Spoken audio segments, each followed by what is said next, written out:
യാത്ര എന്ന് കേൾക്കുമ്പോൾ പലപ്പോഴും ദൂരദേശങ്ങളെക്കുറിച്ചാണ് നമ്മുടെ മനസ്സിൽ ആദ്യം എത്തുക. പക്ഷേ നമ്മുടെ ചുറ്റുവട്ടത്ത് തന്നെ എത്ര സുന്ദരമായ ഇടങ്ങളുണ്ട് എന്ന് നമ്മൾ ഒന്ന് ആലോചിച്ച് കഴിഞ്ഞാൽ മനസ്സിലാവും. അത് കാണാൻ വേണ്ടിയോ കൂടുതൽ അറിയാനോ നാം ശ്രമിക്കാറില്ല എന്നതാണ് വാസ്തവം. മനോഹരമായ ഒരു തുരുത്തിലേക്കാണ് അടുത്ത യാത്ര നമ്മൾ പോകുന്നത്. തുരുത്തിൽ ഒരുപാട് വിശേഷങ്ങളുണ്ട്.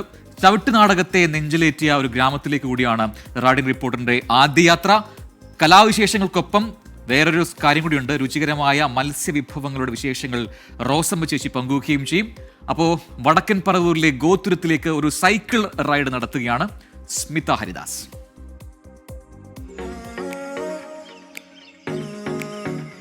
ചരിത്രമുറങ്ങുന്ന വടക്കൻ പറവൂരിലെ ചേന്നമംഗലം പാല്യം കൊട്ടാരം. അവിടെ നിന്ന് ഏതാനും കിലോമീറ്റർ യാത്ര ചെയ്താൽ ഗോതുരത്തിലെത്താം. ചുറ്റിലും പുഴയും നിറയെ മരങ്ങളും പച്ച പുതച്ച ഒരു ഗ്രാമം. ഒരറ്റത്ത് തൃശൂർ ജില്ല, മറ്റൊരറ്റത്ത് എറണാകുളം ജില്ല. നൂറ്റാണ്ടുകളുടെ പഴക്കമുണ്ട് ഗോതുരത്തിന്റെ ചരിത്രത്തിന്. മുസരിസ് പൈതൃക പദ്ധതിയിൽ ഗോതുരത്തും ഇടം പിടിച്ചിട്ടുണ്ട്.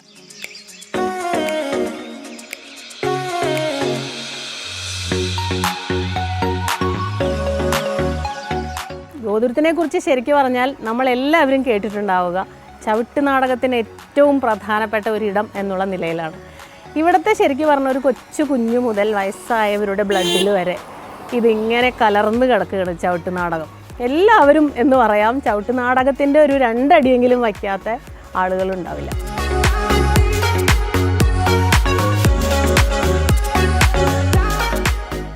ഗോതുരത്തിലെത്തിയാൽ പരിചയപ്പെട്ടിരിക്കേണ്ട ഒരാളുണ്ട്.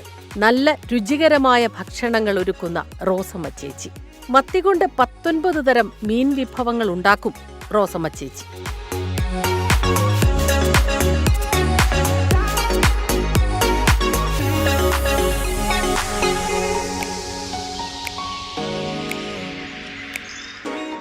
മത്തി പാലൊഴിച്ച കറി, മത്തി തോരൻ, മത്തി ബജി, കൂടാതെ ഉപ്പുമാങ്ങ കൊണ്ട് വായിൽ വെള്ളമൂറുന്ന ഒരു പ്രത്യേക കറിയും. പക്ഷെ റോസമ്മ ചേച്ചിയുടെ കയ്യിൽ ഈ മത്തി ഒന്നാണ്ടല്ലോ, ഒന്നും പറയണ്ട മോനെ. അല്ലേ റോസമ്മ ചേച്ചി? എത്ര വേണമെങ്കിലും ഉണ്ടാക്കാം. എത്ര തരത്തിൽ വേണമെങ്കിലും ഉണ്ടാക്കാം. അവര് ഏകദേശം എത്ര തരം റോസമ്മ ചേച്ചി? ഞാനിപ്പോ 19 തരം വരെ ഉണ്ടാക്കി.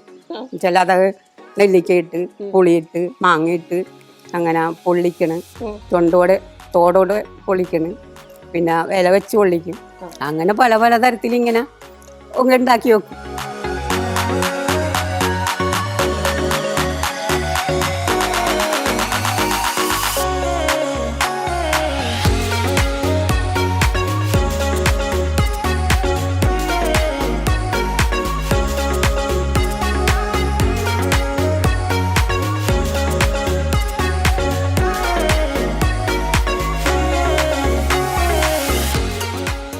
ഇനിയിപ്പോ എന്താ നമ്മൾ ഉണ്ടാക്കാൻ പോണേ?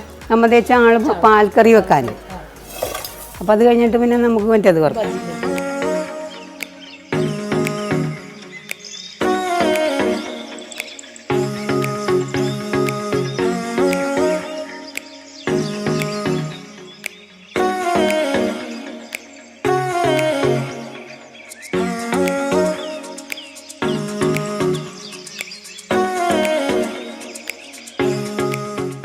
ഇതിങ്ങനെ കളറോടെ ഇതിങ്ങനെ ഇരിക്കും.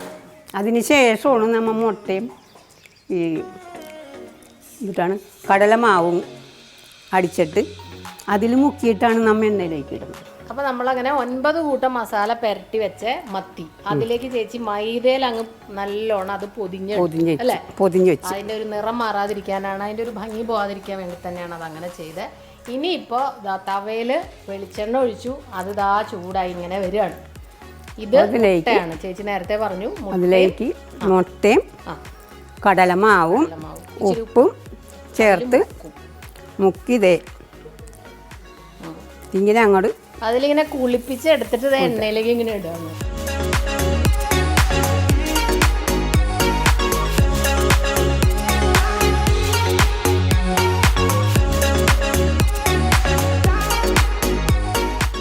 നാടൻ രുചിക്കൂട്ടുകളും പരമ്പരാഗത രീതികളും വിട്ടൊരു കളിയില്ല റോസമ്മ ചേച്ചിക്ക്.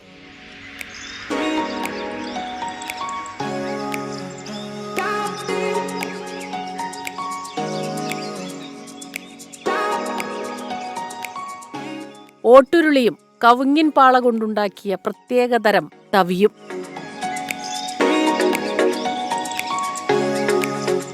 സൂചി കൊണ്ട് കുത്തി ഇത് ഷെയ്പ്പാക്കിയിട്ട് അതിങ്ങനെ ചെയ്യും. കണ്ട കെട്ടി വെച്ചെങ്ങനെ അത് എത്ര നാൾ വേണമെങ്കിലും ഇരിക്കും. ഇതിപ്പോൾ ജനുവരിയിൽ ഉണ്ടാക്കിയതാണ്.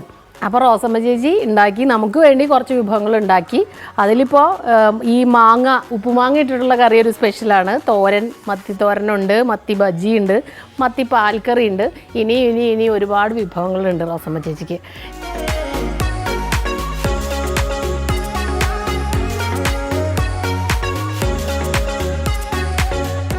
ഇനി പോകുന്നത് തമ്പിയാശാന്റെ അടുത്തേക്കാണ്. ചവിട്ടുനാടകം ജീവശ്വാസം പോലെയാണ് ആശാന്.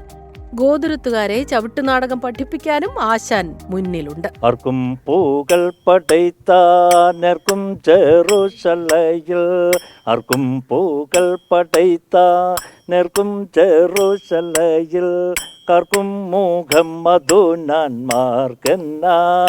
നല്ല, കാർക്കും മുഖം മധുനാന്മാർക്കെന്നായി നല്ല, ഒന്നിനായി നല്ല കാർക്കും തോർക്കെമ്പേര തോർത്തോണ്ടിനായി തിക്കരിക്കട്ടത്തെ മൃതത്തിലങ്ക് തക്കിടത്തെ മൃതകഥ തികിടതം. ചെന്തമിഴിലാണ് ചവിട്ടുനാടകത്തിന്റെ പാട്ടുകൾ. ചുവടുകളും കഥാപാത്രങ്ങളും മറ്റു കലാരൂപങ്ങളിൽ നിന്ന് തികച്ചും വ്യത്യസ്തം. ഞാൻ ചവിട്ടുനാടകം പഠിച്ചത് ഒരു 82-83 ദക്ഷിണ വെച്ച് ചവിട്ടുനാടകം എന്ന കലാരൂപം പഠിക്കാൻ ഒരുങ്ങണത്. 84 അരങ്ങേറ്റം കൊടുക്കുന്നത്. അപ്പോൾ ഏകദേശം ഒരു 40-40 വർഷമാണ് ശരിക്കും ചവിട്ടുനാടകം ഞാൻ പഠിച്ചതിന് ശേഷം. ചവിട്ടുനാടകത്തിന് ഉപയോഗിക്കുന്ന വസ്ത്രവിധാനങ്ങൾ ഒരുക്കുന്നതും ഗോതുരുത്തുകാർ തന്നെ. ഇവിടുത്തെ ഓരോ മണൽത്തരിയിലുമുണ്ട് ചവിട്ടുനാടകത്തെക്കുറിച്ചുള്ള സ്നേഹവും അതിൻ്റെ കഥകളും ചരിത്രവും അറിയാവുന്ന മണൽത്തരികൾ വരെ ഉണ്ടെന്ന് വേണമെങ്കിൽ നമുക്ക് പറയാം. ഒട്ടും അതിശയോക്തിയില്ല. ചെറുതായിരിക്കും പഠിച്ച് ഇറങ്ങിയറിയുമ്പോൾ തുടങ്ങി തമ്പേശനോട് തന്നെയാണ്. പിന്നെ നമ്മൾ കലോത്സവത്തിൻ്റെ ഭാഗമായിട്ട് കുറേ ഡ്രസ്സുകളൊക്കെ ഇറക്കി ഇപ്പം ഇത്തവണ പുതിയ ഒരു ഡ്രസ്സുകളൊക്കെ തയ്ച്ചു തുടങ്ങിയിട്ടുണ്ട്. കലോത്സവം ആകുമ്പോഴേക്കും ഈ കലോത്സവം കഴിയുമ്പോൾ അടുത്ത അത് കഴിയുമ്പോൾ തന്നെ ഡ്രസ്സുകൾ അടിച്ചു തുടങ്ങും. നല്ല കാർക്കും മോഹം മധുന മാർഗന്നായി നല്ല മൂർഖവിഗ്രഹം തന്നെ. പണ്ട് രാജാക്കന്മാരുടെ കാലത്ത് ഇവിടെ പശുക്കളെ മേയാൻ വിട്ടിരുന്ന സ്ഥലമാണ് ഈ തുരുത്ത് എന്നാണ്. അങ്ങനൊരു ചരിത്രമാണോ അത് പിന്നീട് കഥയായതാണോ എന്നറിയില്ല. അങ്ങനെയാണ് ഈ തുരുത്ത്, പശുക്കളുടെ തുരുത്ത് എന്നുള്ള പേര് വന്നതെന്നാണ്. ഇപ്പോൾ ചുറ്റിലും പുഴയുണ്ട്, പക്ഷേ യാത്രാ സൗകര്യങ്ങളൊക്കെ ഉണ്ട്. പുഴയുടെ അക്കരെ ശരിക്കും പറഞ്ഞാൽ തൃശ്ശൂർ ജില്ലയുടെ അതിർത്തിയാണ്, ഇപ്പുറത്താണെങ്കിലോ എറണാകുളം ജില്ലയാണ്. അങ്ങനെ ഒരു പ്രത്യേകതയുണ്ട് ഈ തുരുത്തുകൾക്കൊക്കെ തന്നെ. അപ്പോൾ മുസ്ലിംസ് പൈതൃക പദ്ധതിയിൽ ഇത് ചേർത്തിട്ടുണ്ട്. ഗോതുരുത്തിൻ്റെ ഒരു പൈതൃകം, ഇതിൻ്റെ ചരിത്രമൊക്കെ തന്നെ ചേർത്തിട്ടുണ്ട്. അതുകൊണ്ട് തന്നെ ഗോതുരുത്ത് അങ്ങനെ ഒരു തമ്പിയാശാൻ്റെയോ ഒരു റോസമ്മ ചേച്ചിയുടെയോ മാത്രം കഥയല്ല. ഇവിടെയുള്ള എല്ലാവർക്കും പറയാൻ ഒരുപാട് കഥകളുണ്ട്. അപ്പോൾ ഇനി അവരുടെ വിശേഷങ്ങളൊക്കെ ആയിട്ട് നമുക്ക് മറ്റൊരു ദിവസം കാണാം. കറക്റ്റ് ഉച്ച നേരത്ത് അല്ലേ, നല്ല മത്തിക്കറി, അത് പൊളിയായിരുന്നു അല്ലേ. അപ്പോൾ ഒരുപാട് പേരത് പറയുന്നുണ്ട്.